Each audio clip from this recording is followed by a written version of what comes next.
Buenos días, en verdad es un privilegio para mí, un honor estar aquí con ustedes.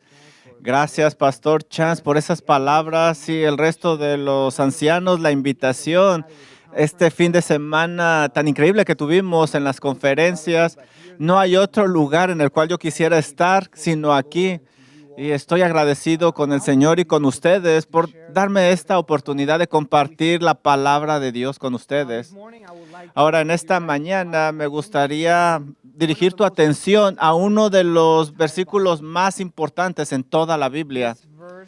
Este versículo, de acuerdo a Martín Lutero, incluye, y lo voy a decir, el artículo fundamental del que han surgido todas las demás doctrinas. Este versículo, de acuerdo con Martín Lutero, este versículo engendra, alimenta, construye, mantiene y defiende a la iglesia de Dios. Y mira lo que dice Martín Lutero. Y sin este versículo, la iglesia de Dios no puede existir ni por una hora. Juan Calvino, quien sucedió a Lutero en los inicios de la Reforma Protestante, él dijo básicamente lo mismo. Él dice, aquí se encuentra la bisagra principal donde gira la salvación. Y más de un siglo después, Thomas Watson señaló algo similar. Todo lo que este versículo enseña es la bisagra y el pilar del cristianismo. Y cometer un error es muy peligroso, es similar al defecto de un cimiento. Por eso debemos de poner mucha atención en esto. Imagínate un defecto en el cimiento. Ahora, estas declaraciones, esto es lo que se dice de este versículo. Esto nos enseña que no hay otro versículo que tan claramente y con tanta precisión nos diga el Evangelio del Señor Jesucristo que 2 Corintios 5:21. Me gustaría que por favor abras tu Biblia en esta mañana en 2 Corintios capítulo 5 versículo 21, porque todo lo que nosotros necesitamos saber ¿cómo es posible que nosotros podamos estar bien con Dios? Está en este versículo que tiene 15 palabras en griego, solo 15 palabras en griego en el texto. Aquí está. Esta es la versión de Pablo de Juan 3:16. De hecho, Charles Haddon Spurgeon, el príncipe de los predicadores, él llegó a decir que este versículo es el corazón del Evangelio. Aquí está el corazón del Evangelio. Esto significa que si nosotros entendemos este versículo, nosotros entendemos todo el Evangelio. Si nosotros entendemos, si lo obtenemos bien, vamos a entender el Evangelio. Pero lo opuesto también es verdad. Si ignoramos este mensaje, este versículo, si ignoramos lo que dice 2 Corintios 5:21, nos vamos a condenar. Nosotros podemos equivocarnos en muchas doctrinas y todavía ir al cielo, pero nunca podemos ser negligentes a este versículo que va a darnos el resumen del Evangelio de Cristo Jesús como ningún otro. No hay otro cimiento para la iglesia más importante que este versículo, que esta verdad. 2 Corintios 5:21 dice lo siguiente. Al que no conoció pecado, por nosotros lo hizo pecado, para que nosotros fuésemos hechos justicia de Dios en él.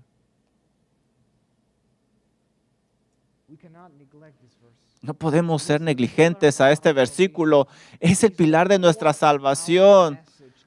Es el motor de nuestro mensaje, nos dice todo lo que hacemos, todo lo que decimos, y no vamos a estar nosotros en lo correcto si somos negligentes a este versículo. Este versículo es como esas bisagras que están sosteniendo esas grandes puertas. Así es este versículo que contiene el Evangelio de Cristo Jesús. nos enseña en toda su plenitud el Evangelio. Por eso debemos de ponerle atención, debemos de considerar aquí el gran intercambio de Dios, el gran intercambio de Dios. Y ese es el título de mi mensaje en esta mañana, el gran intercambio. Hay tres declaraciones fundamentales aquí en el Evangelio que no podemos ser negligentes. Tres declaraciones fundamentales del Evangelio que tú y yo no podemos ignorar de este versículo. Seas un creyente o a lo mejor no eres un creyente en esta mañana, no podemos ser negligentes. Si tú eres un creyente, es para ti. Créeme, es para ti, porque te va a fortalecer, te va a ayudar en tu fe cristiana en Cristo Jesús. Te va a hacer crecer. Y si tú no eres un creyente, y si tú todavía estás muerto en tus pecados y delitos, créeme, este versículo es para ti. Y tú estás aquí porque el Señor te ha traído. Y tú estás aquí en esta mañana para escuchar la verdad gloriosa más grande que vas a escuchar en tu vida. Vamos a orar al Señor en esta mañana antes de explicar y ir a través de estas verdades bíblicas juntos. Gracias, Padre, por la oportunidad que nos da de estar aquí en esta mañana para escuchar su palabra, estudiar su palabra. Padre, esta es tu iglesia y usted va a construir su iglesia sobre su Hijo.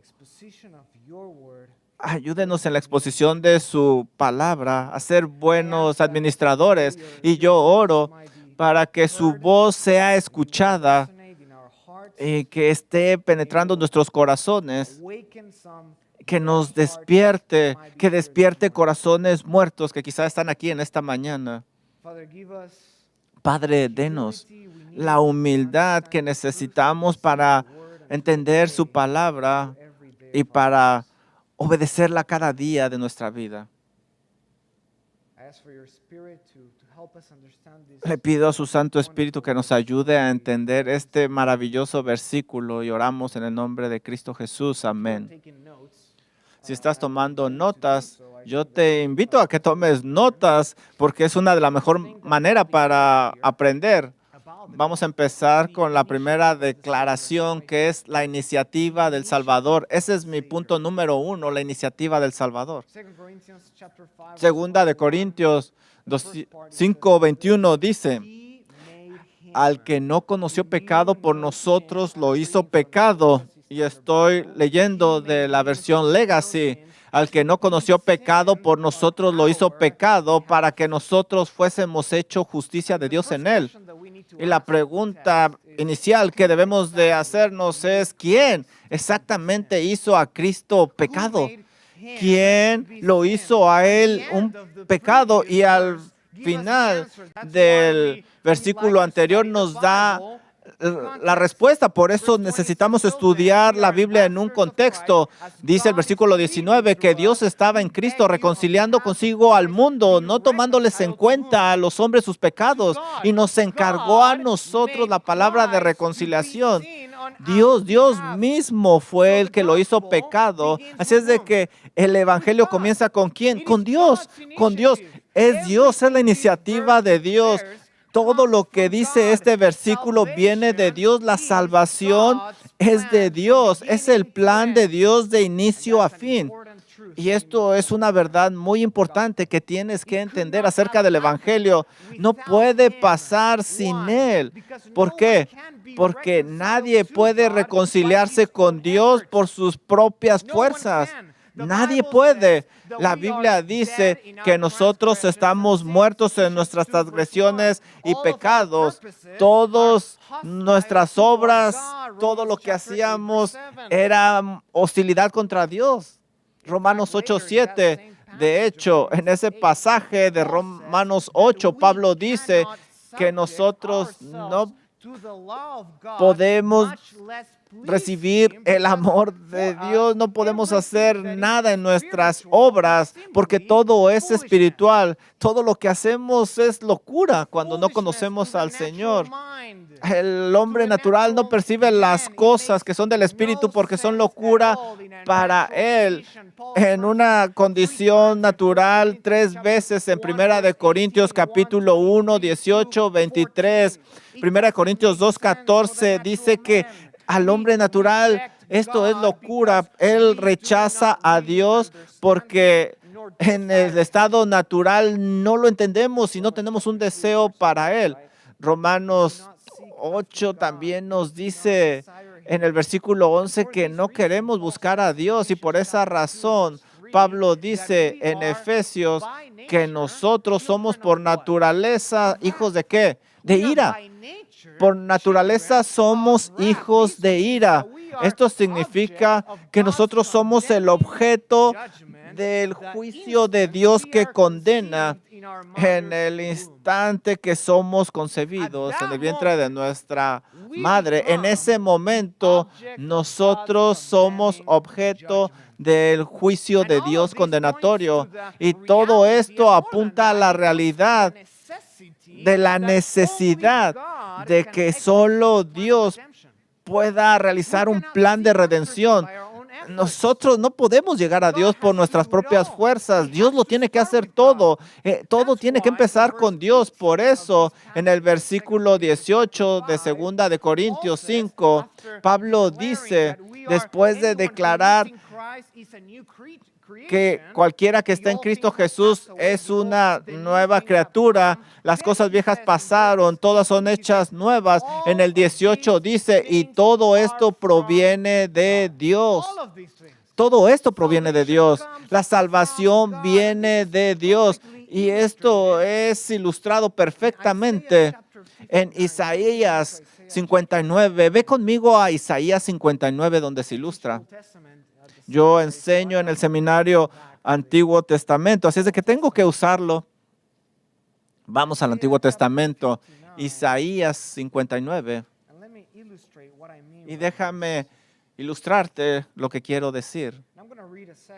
Voy a leer una sección aquí, empezando en el versículo 9, Isaías 59, 9 dice, mira lo que dice, por esto se alejó de nosotros la justicia y no nos alcanzó la rectitud. Esperamos luz y he aquí tinieblas, resplandores y andamos en oscuridad. Palpamos la pared como ciegos y andamos a tientas como sin ojos. Tropezamos a mediodía como de noche. Estamos en lugares oscuros como muertos. Gruñimos como osos todos nosotros y gemimos lastimadamente como palomas. Esperamos justicia y no la hay, salvación y se aleja de nosotros, porque nuestras rebeliones se han multiplicado delante de ti y nuestros pecados han atestiguado contra nosotros, porque con nosotros están nuestras iniquidades y conocemos nuestro pecado, el prevaricar y mentir contra Jehová y apartarse de en pos de nuestro Dios, el hablar calumnia y rebelión, concebir y proferir de corazón palabra de mentira, y el derecho se retiró y la justicia se puso lejos, porque la verdad tropezó en la plaza y la equidad no pudo venir. La verdad fue detenida y el que se apartó del mal fue puesto en prisión. Y lo vio Jehová y desagradó sus ojos porque percibió el derecho. Y vio que no había hombre y se maravilló que no hubiera quien se interpusiese. Mira lo que dice, no había hombre quien se interpusiese. No había uno que intercediera. Y lo salvó su brazo y le afirmó su misma justicia. Aquí el profeta Isaías describe la miseria condición de pecado de Israel. La depravación, dice aquí el texto, la depravación de este pueblo era tan grande, era tan profunda, que no había uno solo que pudiera interceder por ellos. Israel estaba totalmente incapaz de ayudarse a sí mismo. Por eso, en el versículo 16, Dios dice que tiene que rescatarlos con su brazo, con su propio brazo, y darles salvación, porque ellos no podían salvarse. Ellos no se podían ayudar a sí mismos. ¿Y sabes qué? Esto ilustra nuestra naturaleza original. Éramos así. Nosotros crecemos como aquellos que no tienen ojos. Nosotros estamos temblando en la oscuridad hasta que Dios viene y Él alumbra la luz y nos da el entendimiento de su gloria. Y es Dios que nos acerca a Él, a la justicia, a través de Cristo Jesús. El autor de la salvación es Dios. Y esto tiene implicaciones grandes para nosotros, porque esto significa que Dios no fue a la cruz. Jesús no fue a la cruz porque Judas lo traicionó. Jesús no fue a la cruz por los líderes o por Pilatos que se lavó las manos. Era Dios quien lo puso en la cruz y lo dejó ahí. Y ahí nuestro Señor, Él fue por su propia voluntad a ser crucificado y fue el plan de su Padre, el plan de redención. Era Dios. El Evangelio es el trabajo de Dios. Dios hizo a Cristo ser pecado. Él fue quien derramó su ira sobre Él. Como Isaías nos lo dice, Dios literalmente puso a su Hijo en la cruz, y lo puedes entender. Él quiso quebrantarlo. Él quebrantó a su propio Hijo por nosotros. Su Hijo que nunca pecó, nunca se opuso al plan del Padre celestial, al Hijo, y el Padre dijo: este es mi Hijo en el cual tengo complacencia. A Él oíd. ¿Por qué?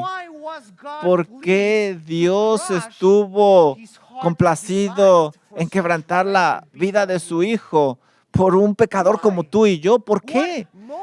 ¿Por qué? ¿Qué lo motivó? Porque si este Hijo es perfecto, obediente, amoroso, misericordioso, sufrió de esa manera, murió de esa manera, con enemigos como tú y yo, por enemigos como tú y yo. ¿Sabes cuál es la respuesta? La respuesta es bien simple, pero muy profunda. Y la respuesta está en la soberanía amorosa del Padre. Porque de tal manera amó Dios al mundo que Él dio.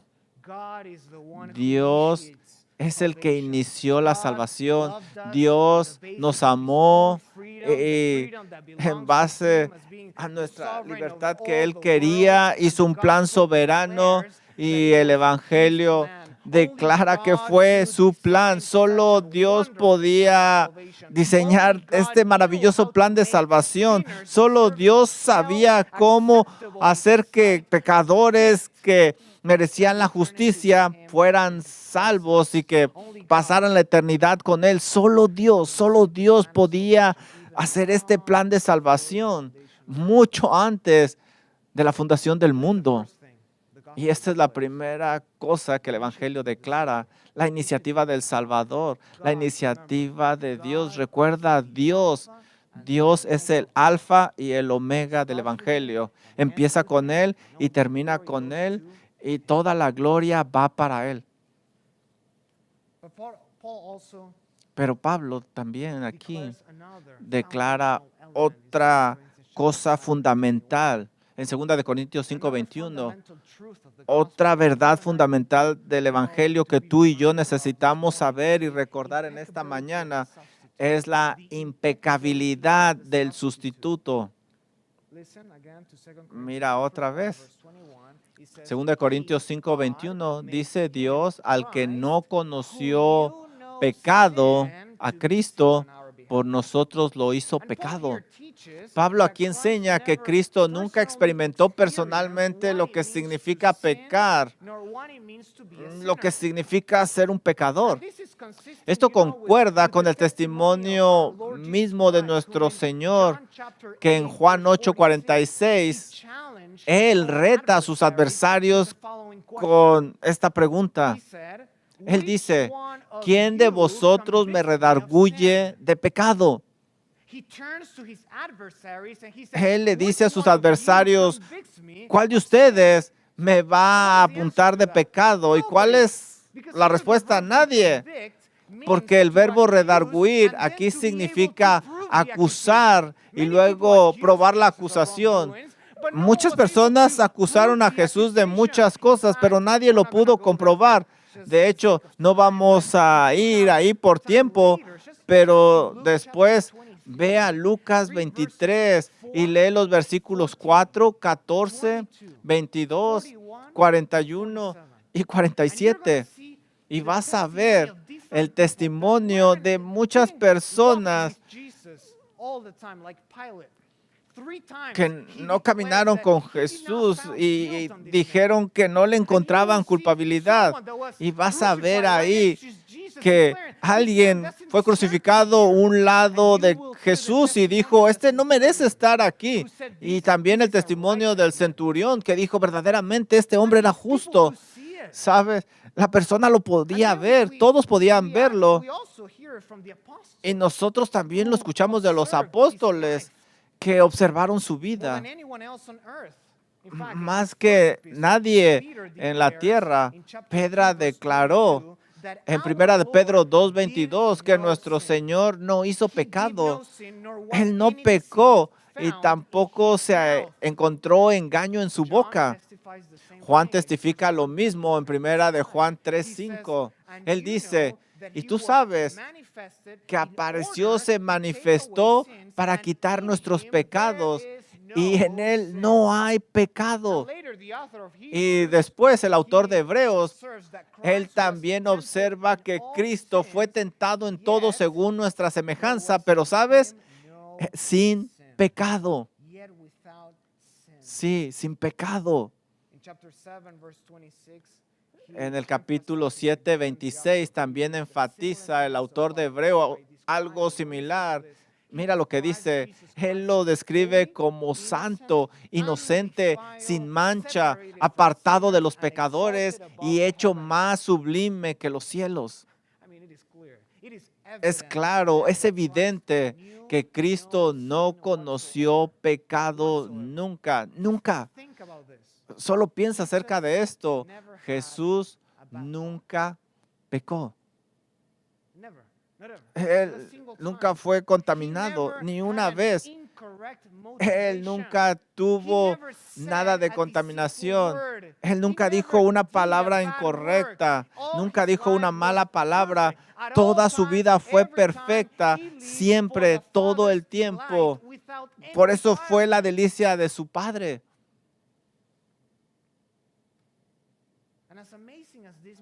Y tan increíble que suena esto, Pablo dice en 2 de Corintios 5:21 que Dios lo hizo pecado al que no hizo pecado por nosotros.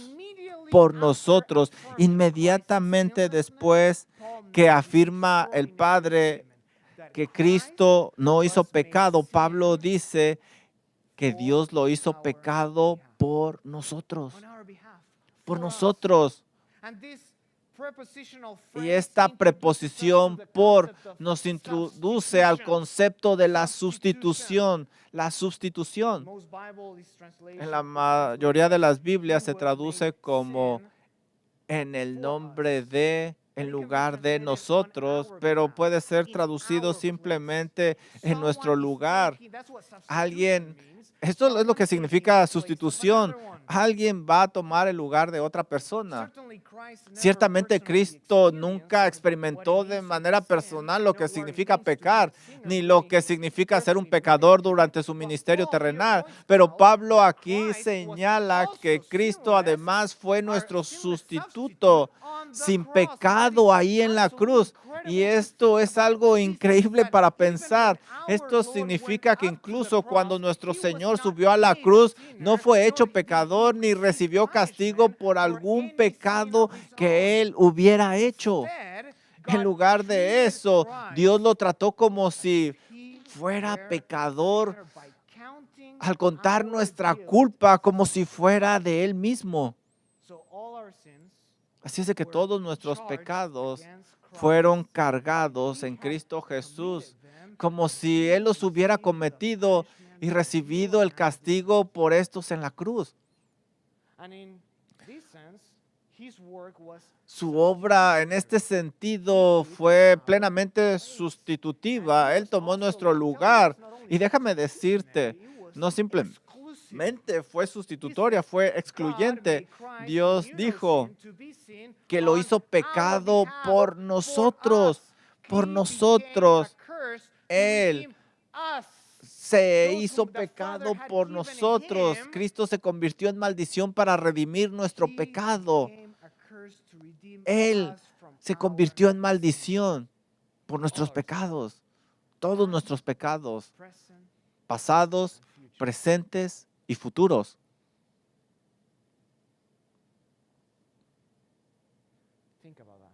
Piensa acerca de eso. Él tomó en sí mismo toda nuestra incredulidad y Él fue crucificado por nuestras rebeliones, por nuestras desobediencias, por todas esas condiciones incorrectas, idolatrías, por nuestra envidia, lascivia, todas estas cosas y muchas más fueron cargadas a la cuenta de nuestro Salvador como si Él realmente los hubiera hecho y lo hizo por ti y por mí.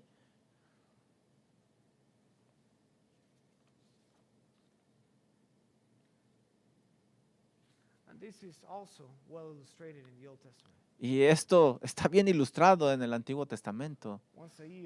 Una vez al año, el sumo sacerdote entraba en el lugar santísimo para hacer expiación por sí, como dice Levítico 16:17, entraba para hacer expiación por sí mismo, por la casa y por toda la congregación de Israel. En ese día, nada más se los voy a mencionar, no tenemos tiempo. En ese día, que comúnmente se conoce como el día de ¿qué? El día de la expiación. El sumo sacerdote debía ofrecer 2 machos cabríos de 2 maneras diferentes. A lo mejor tú lo conoces el pasaje, Levítico 16, del 5 al 10. Uno debía ser sacrificado y su sangre debía ser rociada sobre el propiciatorio y delante del propiciatorio, pero el otro debía mantenerse con vida y debería ser enviado lejos de la presencia de Dios, porque Él, dice el versículo 21 de Levítico 16, Él llevaba todas las iniquidades de los hijos de Israel, todas sus rebeliones y todos sus pecados. Mira qué enfático es el texto, todos, todos, todos. Antes de enviarlos al desierto, el que está vivo, el sumo sacerdote ponía sus 2 manos sobre la cabeza del macho cabrío para colocarle simbólicamente todas las iniquidades del pueblo. De esta forma, ese animal tomaba el lugar de Israel y recibía en su lugar el castigo de todos sus pecados. Sabes, era un animal puro, pero al mismo tiempo era oficialmente culpable delante de Dios. Esto es lo que pasó con el Señor Jesucristo. En ese día, en el Calvario, es como si Dios hubiera puesto sus manos, las 2, sobre Cristo. Y al poner esas manos, todos nuestros pecados pasaron a Él. No es que se hizo malo como nosotros. Al morir en la cruz, nuestro Señor fue completamente santo. Él era santo en un sentido, pero también era culpable. Esto es lo que Pablo está diciendo en la palabra sustitución. Solo Cristo podía haber hecho esto. Solo el Señor lo podía realizar. Él era el único que podía pagar por nuestros pecados. Solo Él podía sufrir por nuestros pecados. De otra manera no hubiera salvación. Y debes de saber en esta mañana que no hay otro que puede ser salvo aquí o en el resto del mundo aparte de Cristo Jesús, porque solo Cristo pudo hacer esto.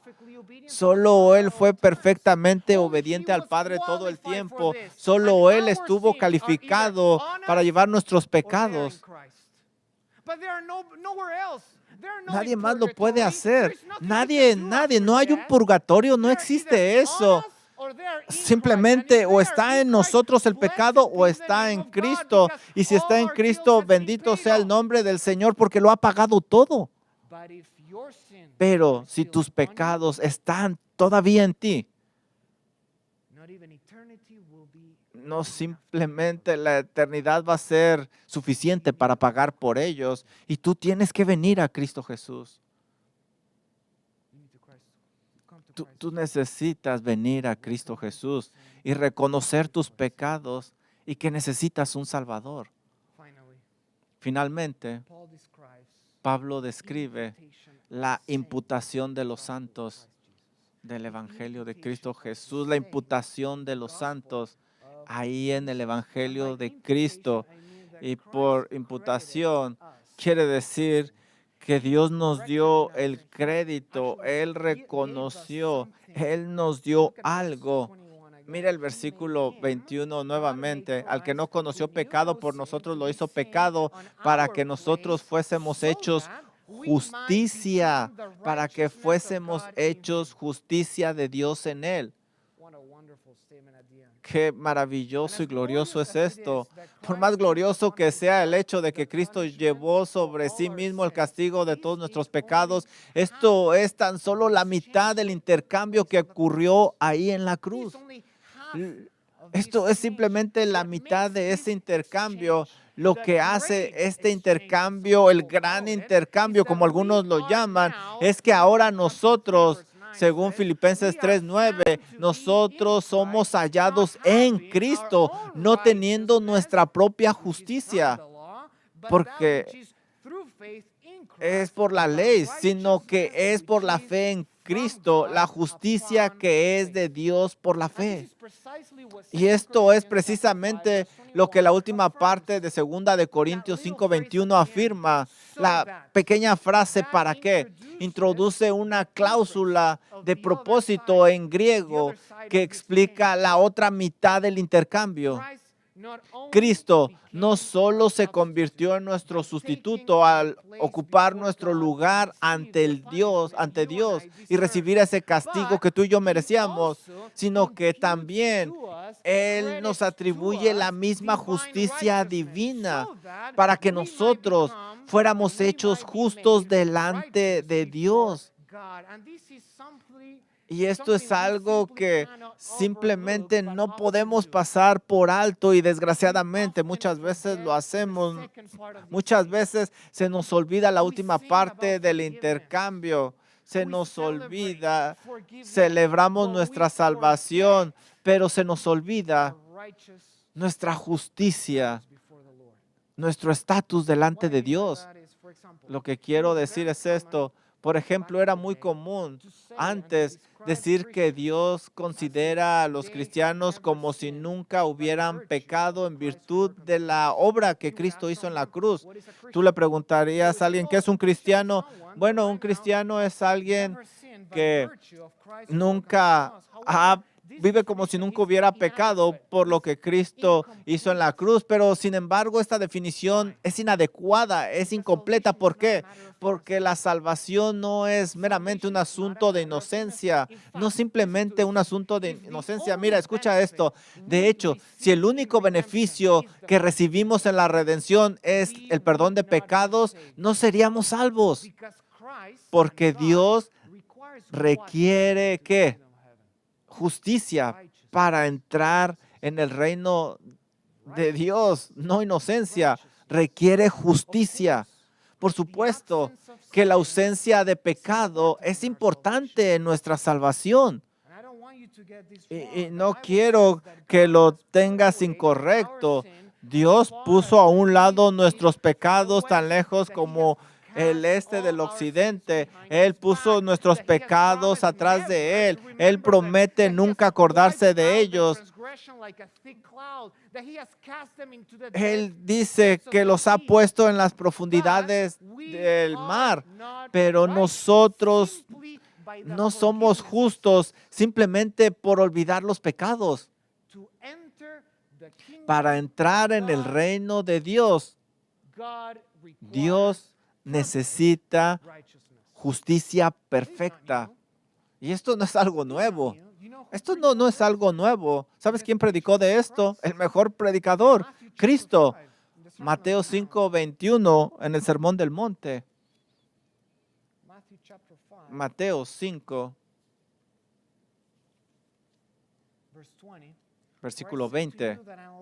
Porque os digo que si vuestra justicia no fuere mayor que la de los escribas y fariseos, esto significa de los religiosos que se supone que deberían de hacer las cosas correctas. Mira lo que dice aquí.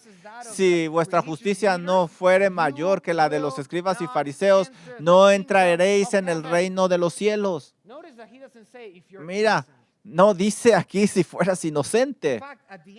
De hecho, al final de ese capítulo, en el versículo 48, dice, sed, el Señor Jesucristo, sed pues vosotros perfectos, como vuestro Padre que está en los cielos es perfecto.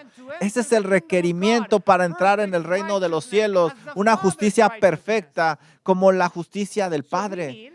De modo que necesitamos un sustituto que haga algo más que simplemente pagar nuestra deuda, porque si la provisión de justicia, el perdón de pecado es un estado de inocencia como el de Adán antes de la caída, lo necesitamos. Y encontramos esa provisión en Cristo Jesús en un estado de inocencia perfecto. Así como en el inicio con Adán. Adán era inocente antes de la caída. Ese era su estado. Él nunca había pecado. Por esta razón es absolutamente necesario que recibamos la justicia de Dios. Escucha esto. El Señor Jesús hizo más que morir por nuestros pecados. Él nos dio la justicia, nos otorgó esa misma justicia que Romanos 1:17 dice, que Romanos 3:22 lo dice. La justicia de Dios por medio de la fe en Cristo es para todos los que creen en Él. Esto es algo increíble para pensar. La justicia de Dios por nuestros pecados.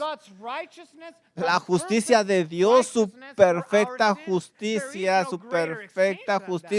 por nuestros pecados. No hay otro intercambio más grande. No hay nada mejor que eso. Son las mejores noticias que vas a escuchar en tu vida. Nada pasa eso.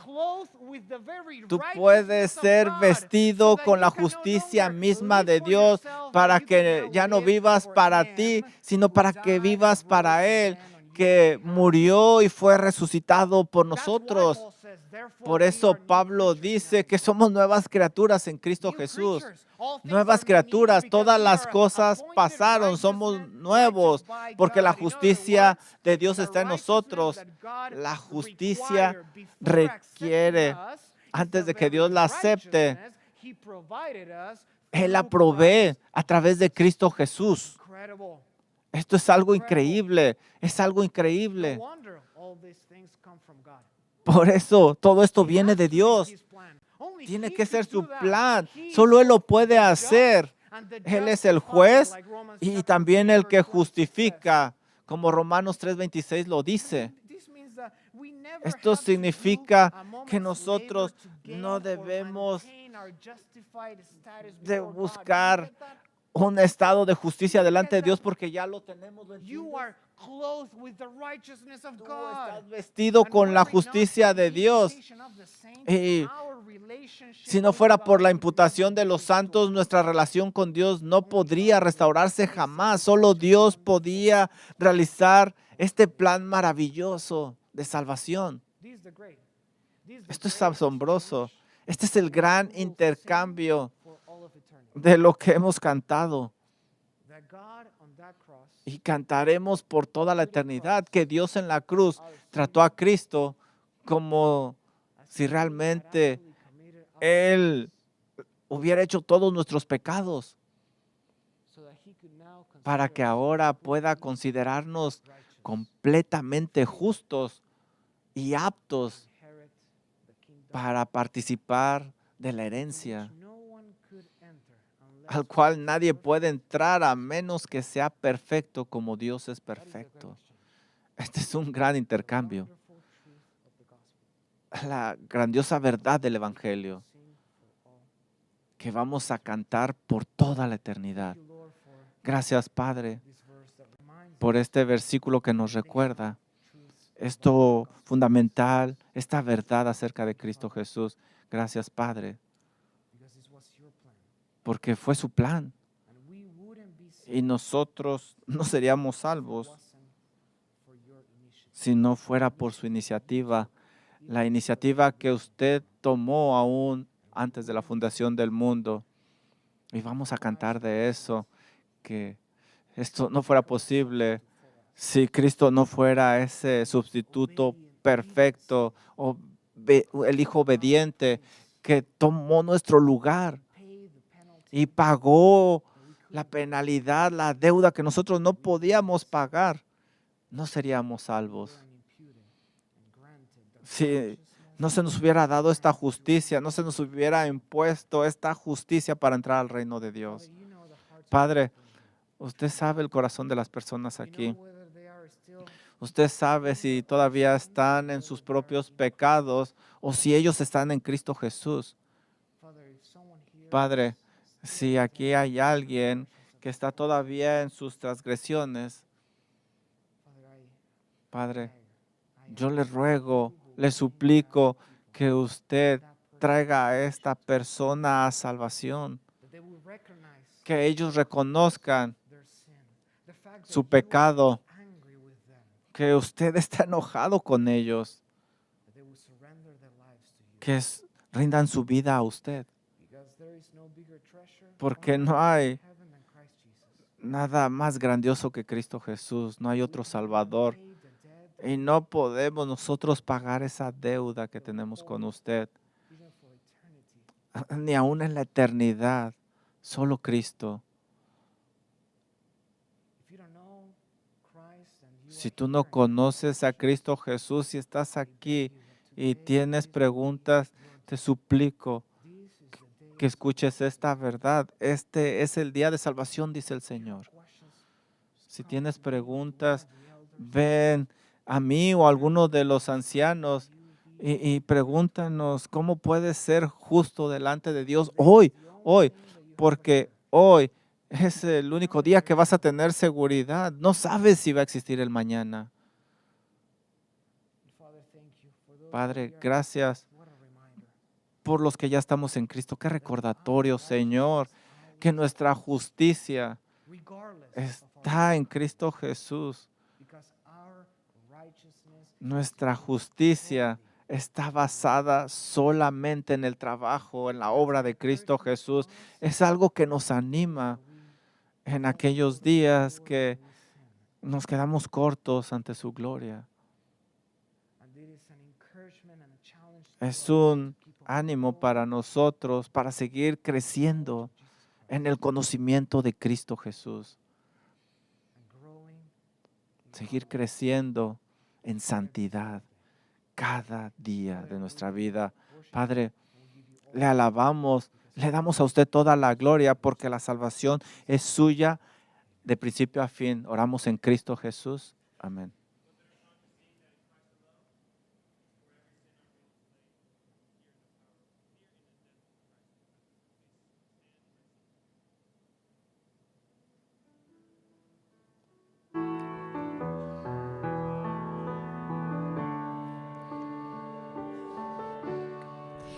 In Christ alone, my hope is found. He is my light, my strength, my song. This cornerstone, this solid ground, firm through the fiercest drought and storm. What heights of love, what depths of peace, when fears are stilled, when striving cease. My comforter, my all in all, here in the love of Christ I stand. In Christ alone, who took on flesh, fullness of God in helpless babe, this gift of love and righteousness, scorned by the ones He came to save. Till on that cross, as Jesus died, the wrath of God was satisfied. For every sin on Him was laid. Here in the death of Christ I live. There in the ground His body lay, light of the world by darkness laid. Then He bursting forth in glorious day, up from the grave He rose again. And as He stands in victory, sin's curse has lost its grip on me. For I am His, and He is mine, bought in the precious blood of Christ. No guilt in life, no fear in death. This is the power of Christ in me.